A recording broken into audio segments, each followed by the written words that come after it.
The education landscape is constantly evolving. Staying ahead of the trends is essential. Welcome to EdBuzz LA County, where we explore groundbreaking initiatives, inspiring stories, and innovative practices shaping the future of learning right here in Southern California.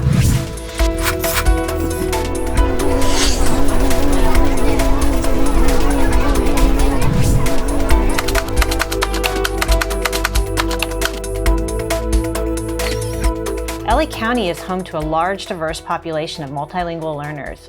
In fact, more than 45% of the public school students in LA County speak another language besides English.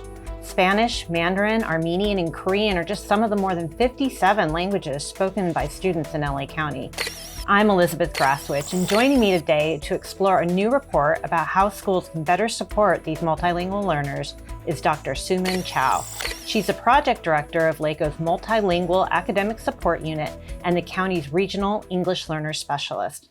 Dr. Chao, we know that speaking more than one language is so beneficial, and yet students have struggled in the classroom over the years. Can you tell us why that's the case? And that's a great question. And it's important for us to realize that multilingualism has been a prized asset in our country, and it's part of our history. Dating back as late as the 17th century, we've had people coming, families coming from all over the world. And as they emigrated and settled, there was a system of bilingual education that came into play as well, too. There were schools, and I'm thinking about in the Ohio and the Illinois region, where there were schools that were duolingual, German as well as English, right? Where children could come and families could come and to learn their native heritage and native culture and language as well as English, and really embrace the society, right? And that's been true for Spanish and English as well as Chinese and English in history. There have been movements, it's like a pendulum that swings back and forth, where and a lot of this is historically affected, where politics and culture come into play. And so an example that comes to mind is where a world war happens, World War I, for instance, and there was an anti-German sentiment. And so the dual language education in turn suffered because of that. And then it would shift back, right, where bilingual education was prized and was promoted and was integrated into our society and education as well, too. When we look at California, right, and we look at Prop 227, which essentially worked its way to erase a lot of the bilingual education and dual lingual programs that were in play, that was an effect, right, that we had. And then when we look at Prop 58, right, where multilingualism is again prized, and we can look at different avenues for students to access their language and their culture in an educational setting. And so I'm very glad that we're in this era where we are prizing multilingualism, where we're prizing students where they come from, their cultures, and then we're meeting them where they're at to promote the learning and to promote the learning of the content and the curriculum, absolutely, but themselves. I had no idea that we had that rich history. What a wonderful piece of knowledge to have, that we've been on this journey for a long period of time. Absolutely. Which really brings us to the question around, we used to talk about English learners, and today we're now using the term multilingual learners. Can you share a little bit about that change? Absolutely. And I want to note first that when we think of our students that we serve, they're individuals and then they're people first. And so as these labels come into play, we really do want to reflect all that they bring to the table in an assets-based kind of way. And we're looking at the California English Learner Roadmap when we talk about that first principle of assets-based orientation of student service. And so looking at the term English learner implies that they're a clean slate, they're coming into the classroom, and we are imparting them with the English language. But the truth of the matter is that many of our students, and especially our students in California, are diverse. They come from a rich linguistic background. They come into our school systems with language in place. And so in that way, we're helping them develop their English language skills, but then we're also promoting their home language as well, too. And so in that way, the term multilingual learner is more fitting.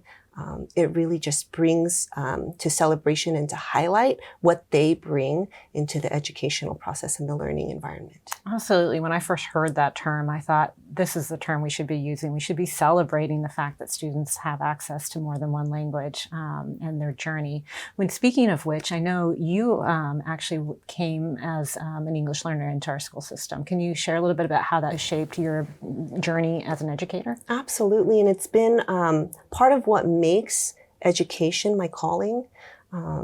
Being a student who has gone through the process, I can understand completely coming into an environment that feels, different, right? And in a lot of ways, disarming, uncomfortable. And as a grown adult, we come into systems. And if we are not fully comfortable, if we feel less than, then we shut down. It's called affective filter, right? And even if there's something that we can contribute, something of value that we can offer, there is kind of like an inhibition, right, that we feel. And so that's part of my experience. And I had some really wonderful, supportive teachers, educators, administrators in my life who saw something in me, right, who supported me.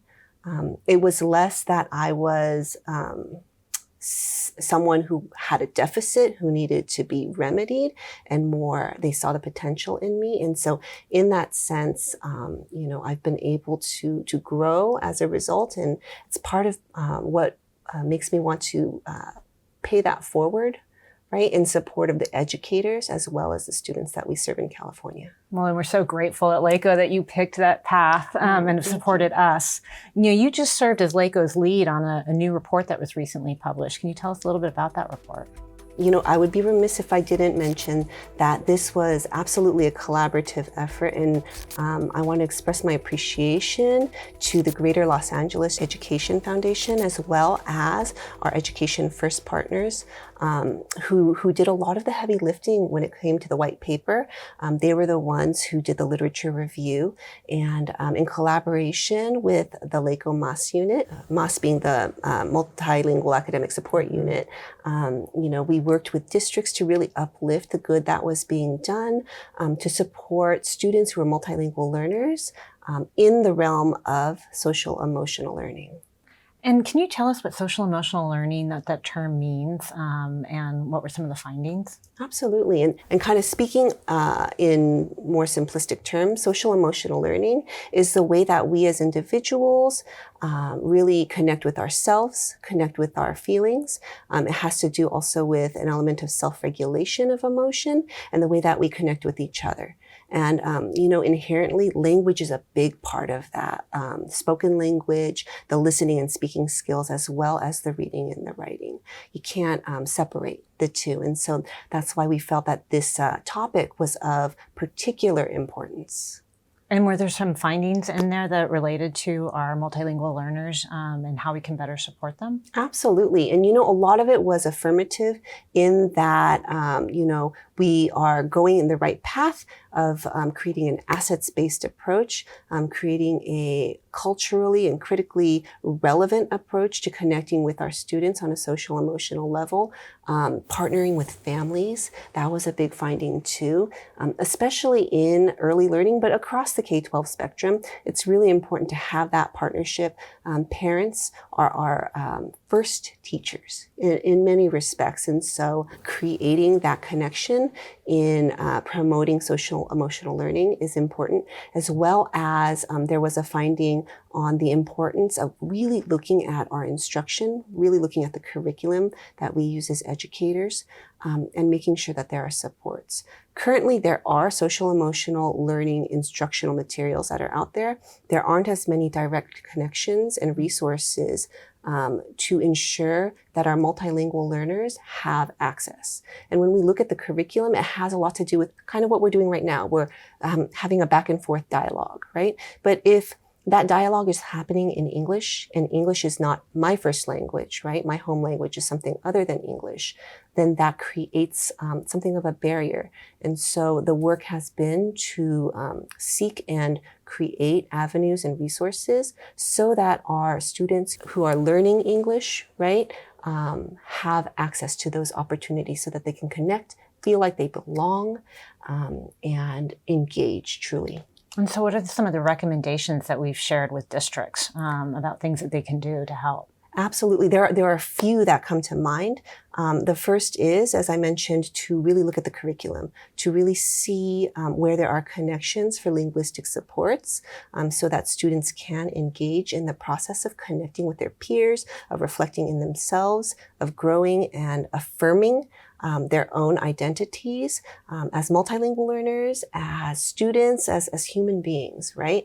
And so that's one that comes to mind. Another is the importance of facilitating and nurturing that home-school connection. There's a district that comes to mind that does this beautifully, and it's with the director of language programs, Francisco Mesa, from Whittier Union High School District.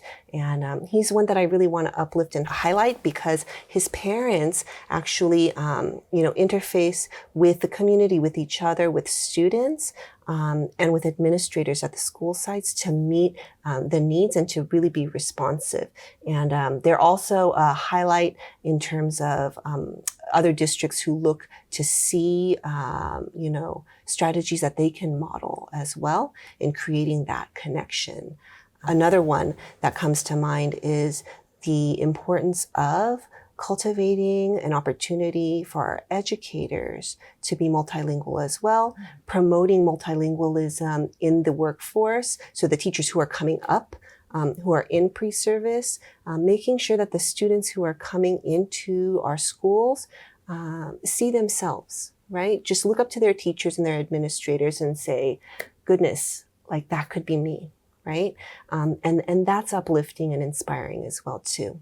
All of this work can't be done without the support of leadership. And so that was also a key finding, and so much kudos to the superintendents and the cabinet members who see the importance and value of this as a focus, who promote multilingualism as well as social emotional learning as a support for our students. And so those are a few of the findings that come to mind.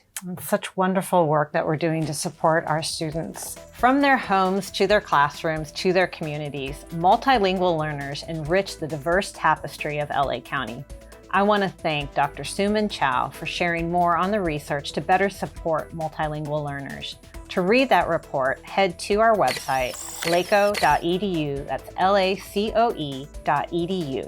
Thank you for watching. We'll see you next time.